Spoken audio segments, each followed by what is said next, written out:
আজান শোনার জন্য একটা স্পেশাল শর্ত আছে। এখন একটা শর্ত আছে, সেটা হলো এখন আর চুপ করে বসে থাকা যাবে না, এখন জোরে জোরে আল্লাহু আকবার বলতে হবে। রাজি আছেন? এইভাবে বললে হবে না, একটু জোরে বলতে আল্লাহু আকবার। আজান শুনবেন মানে পুরাক্ষণ ওয়াজ করা যত কষ্ট, তার চেয়ে বেশি কষ্ট হলো মানে আজান দেওয়া। আজান হলো একটা হাই স্কেল তো। আলহামদুলিল্লাহ, আল্লাহ তোমার আজান দেওয়ার তৌফিক দিছে। আমি আরবে গিয়া, সৌদি আরবে গিয়া, যেখানে গারে হারা, যেখানে কোরআন নাজিল হয়েছে, সেখানে একটা মসজিদ আছে, মসজিদে বেলাল। সেই মসজিদে আল্লাহ আমার আজান দেওয়ার মতো সৌভাগ্য দান করছে। আলহামদুলিল্লাহ, এটা আমাদের সৌভাগ্য না? আলহামদুলিল্লাহ। তো সেখানে কি আপনারা যারা মক্কা মদিনায় গেছেন, একজন 100 টাকা দান করে আল্লাহ কবুল মঞ্জুর করুন, জরুন আমিন। সেখানে গিয়ে আমি আজান দিলাম।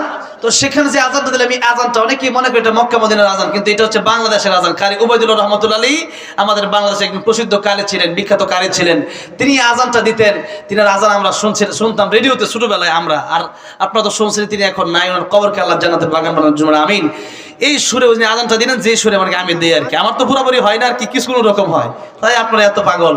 আর ওনার আজান যদি সরাসরি শুনতে পারতাম। মাহাতাব ভাই 500 টাকা, আল্লাহ আপনাদের কবর থেকে জান্নাতের বাগান বানায় দাও। আজান শুনতে হলে প্রত্যেক লাইনের শেষে জোরে জোরে আল্লাহু আকবার বলতে হবে। রাজি আছে না নাই?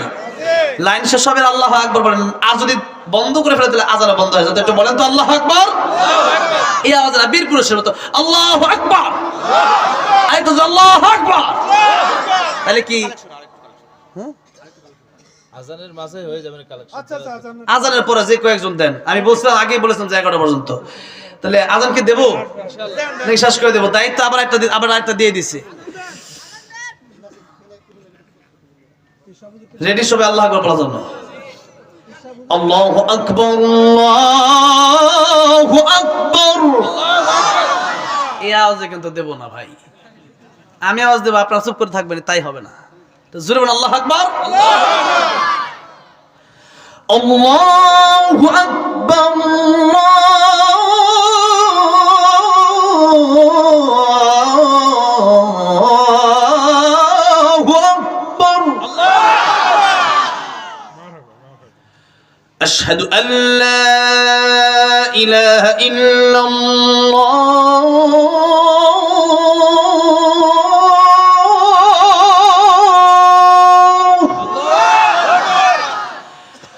أشهد أن لا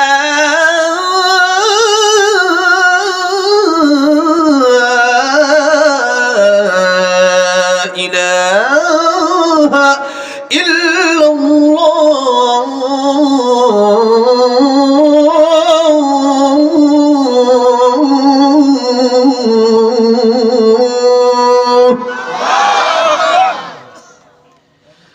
أشهد أن محمد رسول الله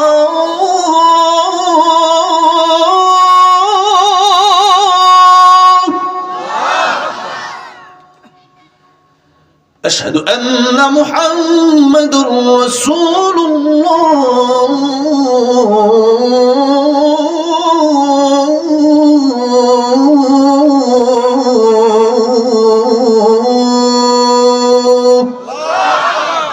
আরো দেবো? কেমন লাগতেছে? হ্যাঁ, 12টা বাজতেছে। দেবো আর একটু শুনবেন?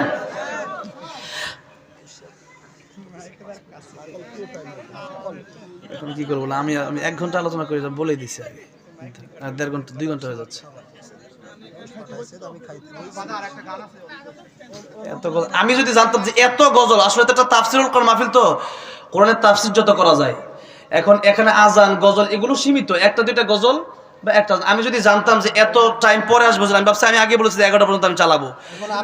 আপনার প্রতি আমাদের প্রত্যাশা অনেক, আমাদের প্রত্যাশা তো অনেক আপনার প্রতি। এইটাই দিয়ে শেষ করবেন। হ্যাঁ, এখন কথা হচ্ছে যে মানে অনেক দায়িত্ব। এরপর একটু কালেকশনের জন্য বলা হয়েছে, আর কেউ যদি থাকেন 500 টাকা 1000 টাকা একটু মেহেরবানি করে চলে আসবেন। একেবারে একটা পেস লাগতেছে আর কি আমার। একটু সবাই যদি 100 করে দেন তাও অনেক টাকা হবে, ঠিক না? ঠিক। হ্যাঁ,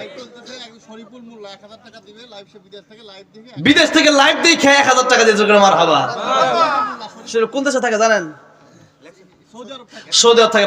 প্রবাসী মানেই হচ্ছে এটা দুনিয়া একটা কবর। দুনিয়া একটা কি কবর। দুনিয়াতে এসে কষ্ট ওনার কিছু আছে কিনা জানি না। প্রবাসে থাকে মানে সেখানে বিল্ডিং আছে, টাকা আছে, কিন্তু মা বাপের ভালোবাসা নাই, আত্মীয় স্বজনের ভালোবাসা না। এটা হচ্ছে প্রবাস জীবন। এখানে মনে করেন